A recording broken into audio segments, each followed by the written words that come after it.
Hello there, welcome to CoreTV News at 4. I am Geft Ogete. A member of the House of Representatives representing Surulere Federal Constituency of Lagos, Femi Gbajabiamila, has emerged the majority leader of the House. While Al-Hassan Dogudwa was named Chief Whip, Pali Irias as Deputy Whip, and Deputy House Leader as Boba Jibrin. This comes after President Muhammadu Buhari on Monday met the representatives before their resumption today, while the federal lawmakers emerged from the meeting singing discordant tunes, suggesting that the meeting with the president had failed. But with the recent development in the House, political observers say it appears the existing leadership crisis has been resolved. We'll bring you details in our subsequent bulletin. President Muhammadu Buhari has formally sought the confirmation of the Senate for the newly appointed service chiefs. This was the thrust of the letter read by Senate President Bukola Saraki on resumption from a 5-week recess. The president urged the lawmakers to give speedy consideration to the request to enable the military chiefs discharge their duties of ensuring national security. The Senate on Tuesday resumed from a 5-week recess, with Senate President Bukola Saraki urging his colleagues to put aside bickering over leadership positions and focus on issues impeding or impending national progress. He said in his welcome speech that what Nigerians expect from the National Assembly is support for President Muhammadu Buhari at a time economic leakages need to be blocked and Boko Haram defeated. The Senate President ordered that it was one of the reasons the lawmakers took some steps during the recess towards blocking identified leakages. 81 senators across party lines have passed a vote of confidence on Senate President Bukola Saraki and his deputy Ike Ekweremadu. They also expressed concern over the continued harassment of the Senate, management of the National Assembly and spouses of senators by security agencies. The vote of confidence was on the basis of a motion by Senator Samuel Anyanwu, PDP, Imo East. 32 senators elected on the platform of the All Progressives Congress among the federal lawmakers who endorsed the motion. They include Adamu Aliero, Boka Ibrahim, Shehu Sani, and Adamu Abdullahi, of whom were hitherto key members of the Ahmed Lawan group. Former Akwa Ibom State Governor Godswill Akpabio is Senate Minority Leader. This was after members of the People's Democratic Party caucus formally submitted his name to the Senate leadership as the leader in the upper chamber. Senate President Bukola Saraki made the announcement on Tuesday, shortly after the federal lawmaker resumed from recess. Emmanuel Bwacha, Taraba South, is Deputy Minority Leader, while Philip Aduda, representing FCT, as Minority Whip.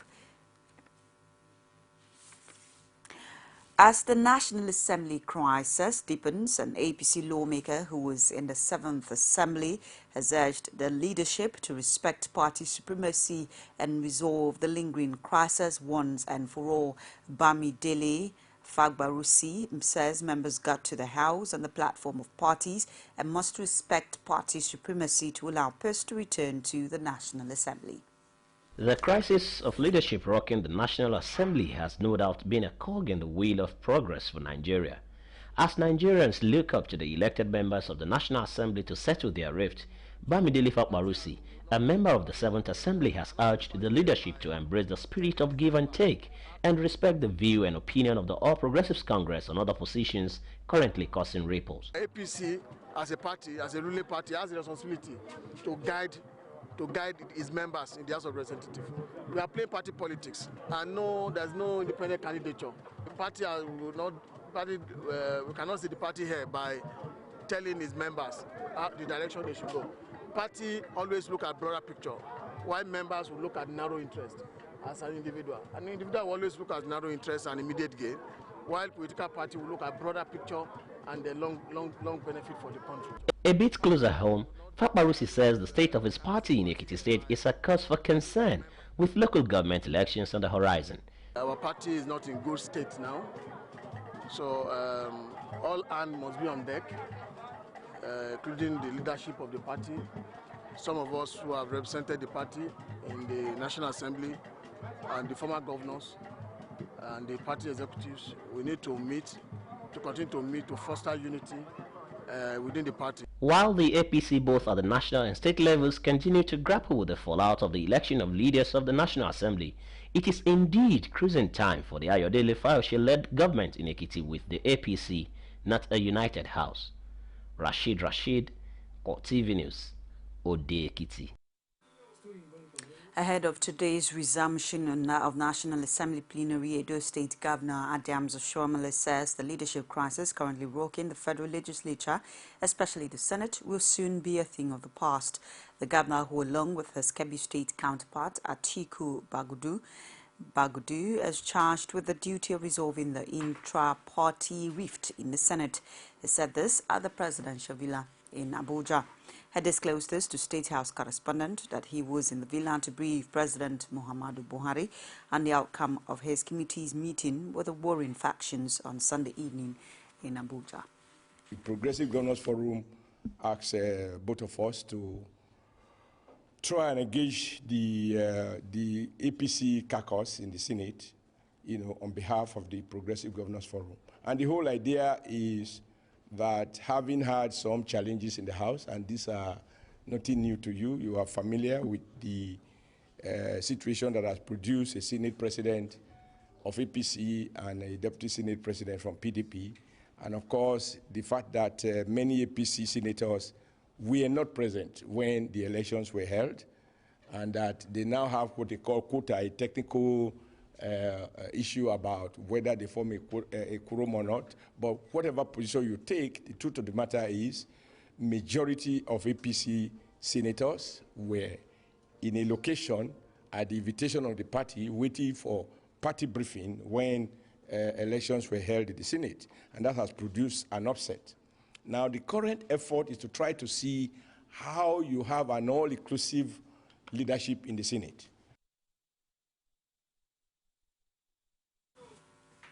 The invitation of Toyin Saraki, wife of Senate President, by the EFCC is continuing to add more twist. The newest is the denial of the Kwara PDP, which had earlier in some reports said the invitation of Saraki's wife was as a result of the petition it sent to the anti-graft agency. Rashid has more.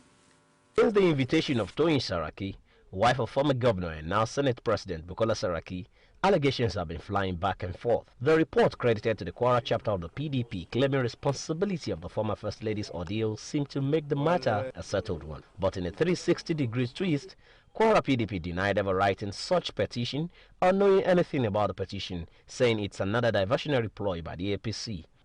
We as a party, the news was a shock to the party in Kwara State that after 5 years of our governor, that is Senate President, after 5 years has left the governance of Kwara State, now it is now the EFCC thought it wise to invite his wife for questioning. We on our part, we thought this is politically motivated. One, and everybody is alive to what is happening at the Senate, that the husband emerged as the Senate President. Some people are not happy with his emergence. And also, it's a political way of discrediting the person of Mrs. Saraki and her husband. And we, as a party in Kwara State, we like to call the EFCC to realize that why is it this time around that all this thing is happening now? They woke up now to think that this is the right time to invite his wife in order to smear him. But to the APC in Kwara State, where the petition emanated from, is not of concern. But the motive behind such petition, which is surfacing 4 years after the tenure of the Sarakis as governor, the Senate presidency tussle cannot be wished away as a reason. As far as we are concerned in PDP, We know nothing about the publication that now the talk of the town, and I in particular have built a kind of reputation and integrity for myself as far as publicity is concerned in Kwara State, and I'm not ready in any form to deform that image that people have carved out for me. I will not go to air or write in any paper if I don't have my substance and I don't have my witnesses. Therefore, what they have written is an imagination of a desperate group of people, faceless and spineless, who feel that they can score, they can settle their scores with the Senate president. As Nigerians debate the invitation, some question the motive, while others eagerly wait to see how the drama plays out. Rashid, CoreTV News, Ilorin. It's CoreTV News at 4. We'll take this break. Please stay with us.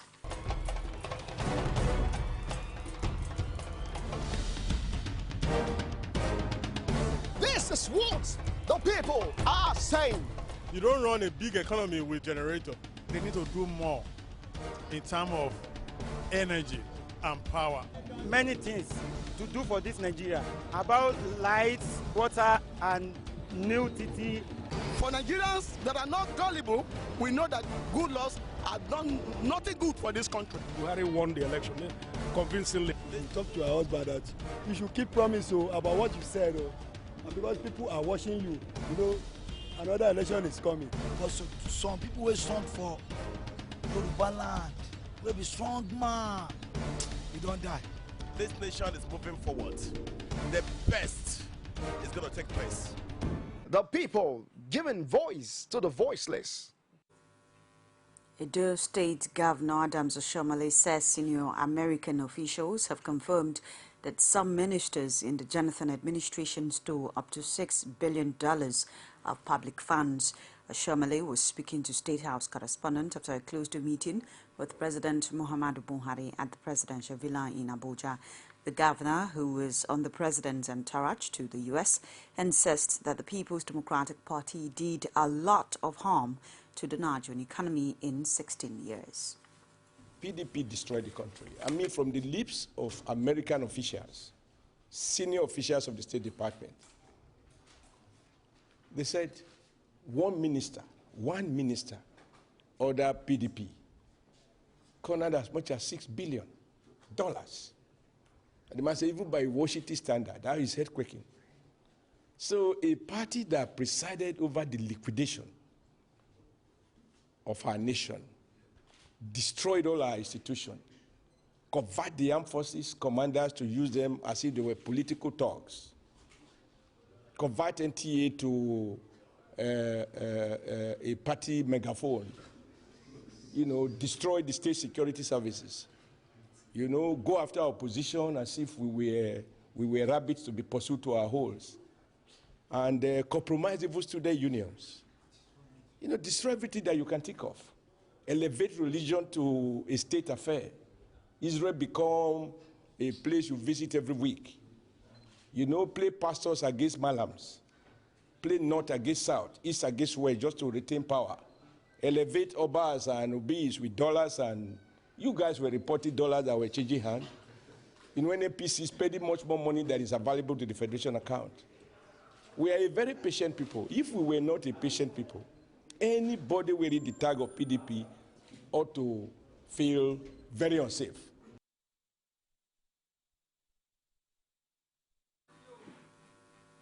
The Rivers State Governorship Election Petition Tribunal sitting in Abuja has dismissed Governor Nyesom Wike's application challenging the jurisdiction of the tribunal to hear the petition in Abuja.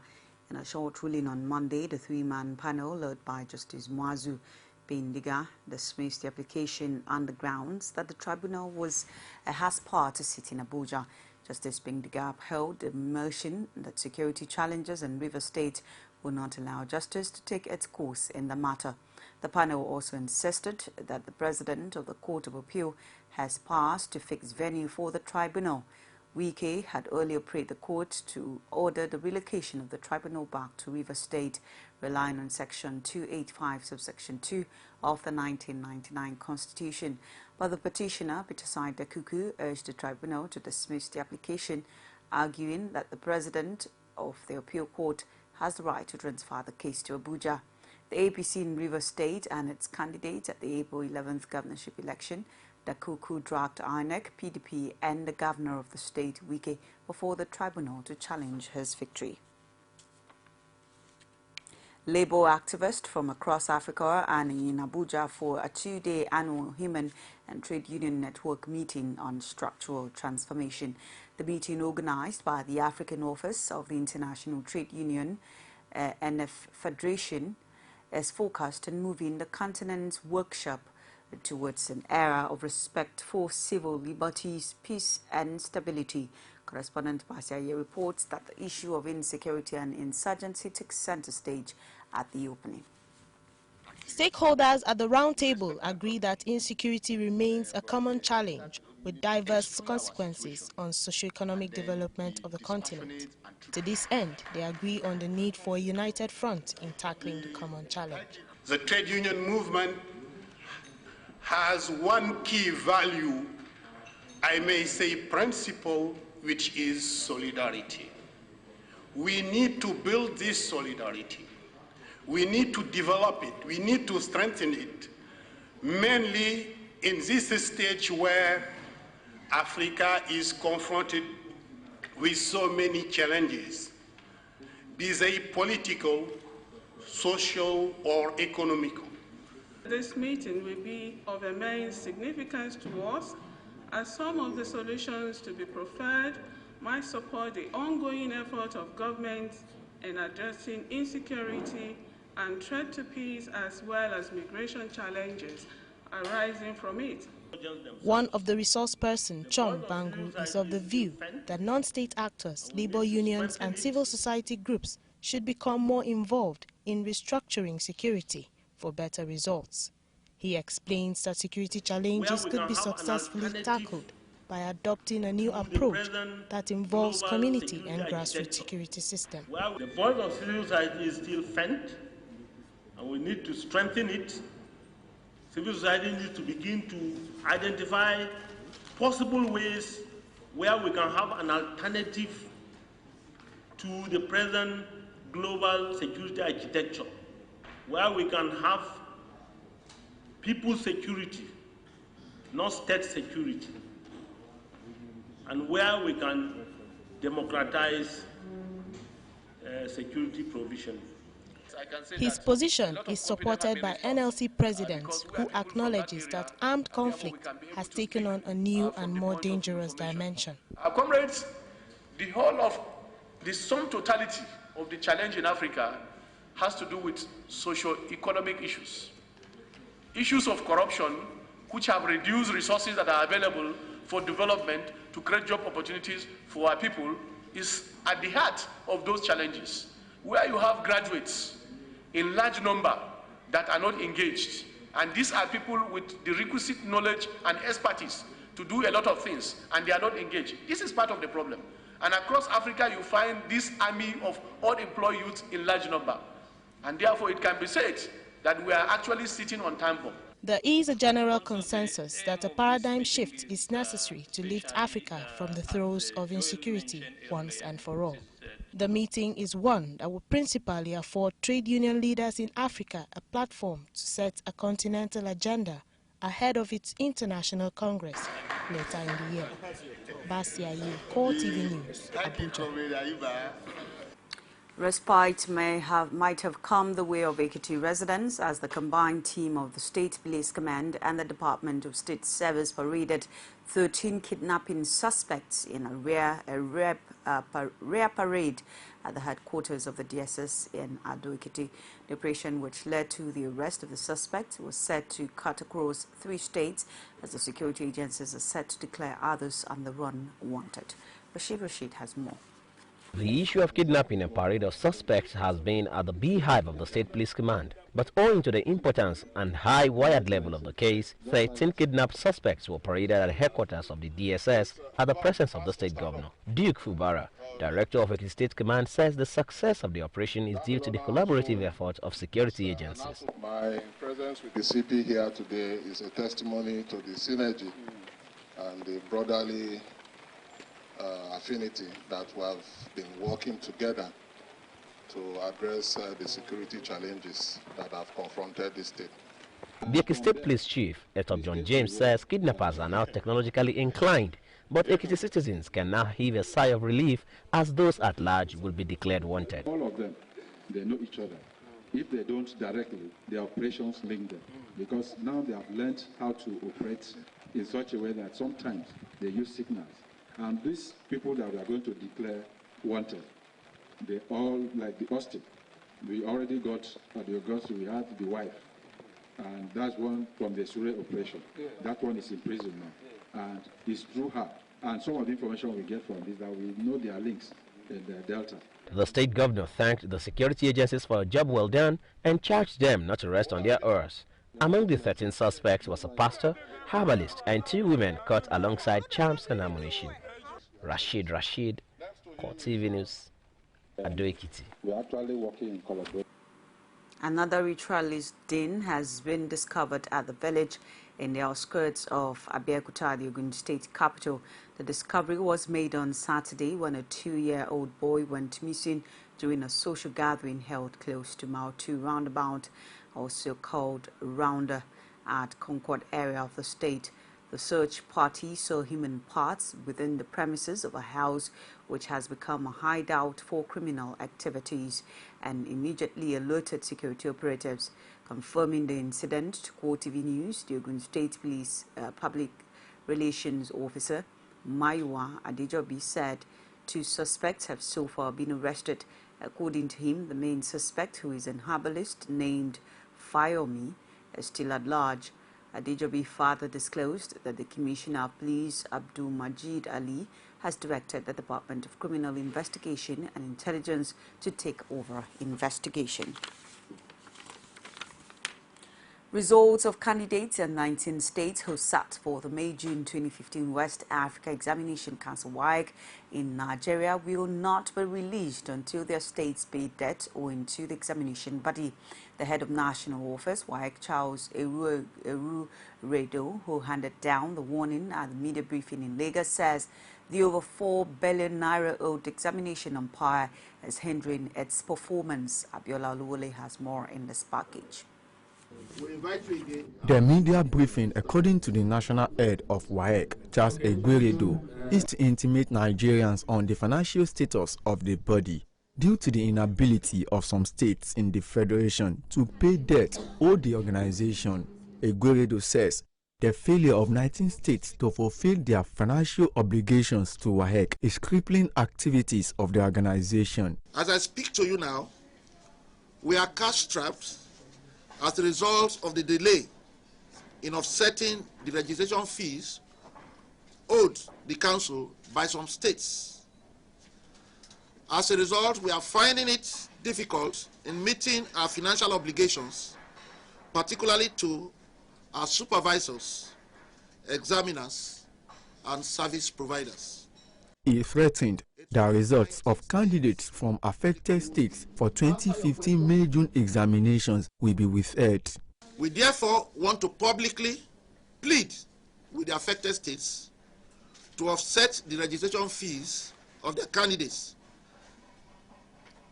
as soon as possible, but not later than the next 2 weeks, as we cannot guarantee that the results of their candidates for the May-June 2015 WASC will be released along with others. The payment of WAEC examination fees by states in Nigeria has become a norm as a way of assisting indigent students. But the inability of some states to pay the examination body for services rendered may have adverse effects on its performance. Abiola Oluwole, CoreTV News, Lagos. Okay, thank you. It's CoreTV News at 4. We'll take another break. Please stay with us. Some pundits believe that as long as the political system is driven by selected few, corruption may be difficult to fight. You should be careful about what you say. I am not the only politician. Even if I've wronged anyone, it is time to forgive me. Political Arena every Sunday at 9:15 p.m. and a repeat broadcast every Tuesday at 1:30 p.m. Welcome back. Thanks for staying tuned with us. Now for more information on CoreTV News, you can reach us on our social media platforms, facebook.com/CoreTV News. On Twitter at CoreTV News NG. And on YouTube at youtube.com/CoreTV News.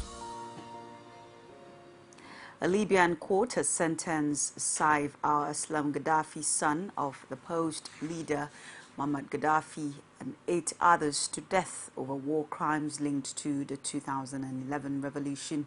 More than 30 close associates of Colonel Gaddafi were tried for suppressing peaceful protests. Saif al-Islam was not present in court and gave evidence via video link. He is being held by a former rebel group from the town of Zintan that refuses to hand him over.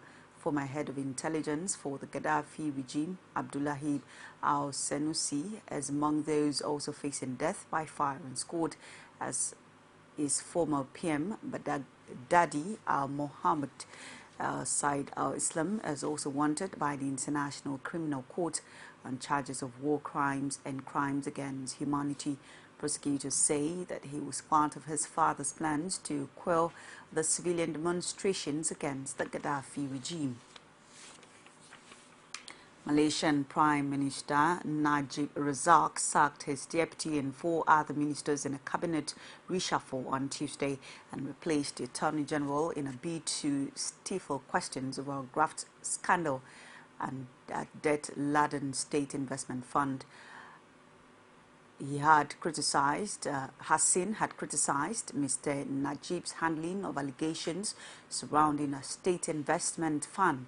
The allegations of extensive graft are the biggest threat to Najib's credibility since he took office in 2009 and could even threaten the grip his United Malays National Organization Party has kept on Malaysian politics since independence in 1957. Najib has denied taking any money for personal gain, saying the corruption allegations are part of a malicious campaign to force him out of office. IMD has denied transferring funds to Najib, and an interim government report has found nothing suspicious. Malaysians are waiting to see if Najib takes legal action against the Wall Street Journal, though he has taken action to shut down domestic media pursuing the scandal. NATO is holding an emergency meeting in Brussels to discuss Turkey's military campaign against Islamic State ISIS group and Kurdish militant. Turkey was until recently a reluctant partner in the U.S. coalition against ISIS, but over the past few days it has bombed ISIS and Kurdish positions. However, Turkish president has said that Turkey cannot continue the peace process with the Turks courts amid attacks by Kurdish militants on Islamic targets.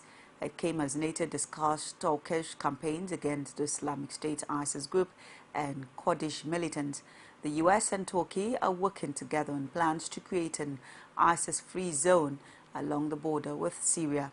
As well as targeting ISIS militants, the zone would also allow Turkey to hit positions held by the outlawed Kurdish PKK group. And now to business. The Nigerian Electricity Regulatory Commission, NERC, yesterday said the long-drawn dispute over the 20-year lease granted to Geometric Power Aba Limited to generate, transmit and distribute electricity in Aba and Abiaria area district of the Enugu Electricity Distribution Network would have been sorted out if not for the subsisting lawsuits filed by the contending parties. NERC Chairman Dr. Sam Amadi disclosed this in Abuja that long before the expiration of the 10th last administration, former President Goodluck Jonathan had granted his consent to determine the dispute using its regulatory powers, but that his initial efforts were buggered by the lawsuits. Amadi stated that the Commission had quickly acted on the presidential consent and first moved to set up a public hearing in line with standard regulatory practices, but had to subsequently pull back following a notice of existing lawsuits by the contending parties. But in an update of the dispute and what the Commission would likely do next to resolve the dispute, Amadi explained to journalists that the issue was discussed in the Commission's last management meeting, with the resolve to revisit it based on the consent of the new government of President Muhammadu Buhari. The Nigeria Electricity and Regulatory Commission says it will implement the sector's health and safety codes with stiffer penalty for defaulters. Speaking at stakeholders' quarterly meeting in Abuja, the chairman of the commission, Sam Amadi, decried the alarming rate of deaths and injuries recorded in the sector. Amadi insists that it was unacceptable for operators to continually undermine safety precautions, thereby endangering the lives and health of their staff. He noted this has resulted to the death of over 350 staff between 2011 to 2015. Delinquent debtors of deposit money banks whose loans have become non-performing are rushing to the banks to renegotiate their outstanding facilities 4 days to the expiration of the July 31st repayment deadline set by the Central Bank of Nigeria (CBN). Had on April 22nd directed the banks and discount houses to commence the publication of the names of their delinquent debtors from August 1st. Banks have all been ordered to publish the list of these debtors whose loans remained non-performing after the deadline in at least 3 national newspapers on quarterly basis. In line with the directives, bank gave the chronic debtors a 3-month grace period, which will expire on July 31st. Meanwhile, the Asset Management Corporation of Nigeria, the government agency that brought over the NPLS in the banks after the 2009 banking sector crisis, said on Monday that it would publish the names of these debtors in line with a CBN directive. In a public notice, the agency advised its debtors to pay up or produce feasible restructuring plans within the time stipulated by the central bank. And now to sports. UEFA President Platini will announce later this week he wants to be the next president of FIFA. Swiss Blatter, 79, has been in charge of FIFA since 1998, but he is standing down in February as a result of a corruption crisis at World Football's governing body, and Platini is the overwhelming favorite to replace him along with the backings of his own European Confederation. He is understood to have gained support from South America, North, Central America and the Caribbean, and significantly Asia. The election is due to be held in Zurich at an emergency congress attended by the FIFA member association. Candidates have until 26 October to be nominated.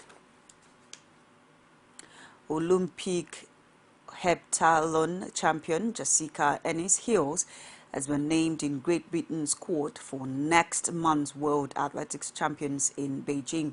The 29-year-old had returned to competition in May following the birth of her son, competed in last weekend's anniversary games in London, and Mo Farah, who was also included, will defend his 5,000 meters and 10,000 meters titles as sprinter Adams Gemili as the 4x100 meters relay squad, but will not take part in the individual event after injury.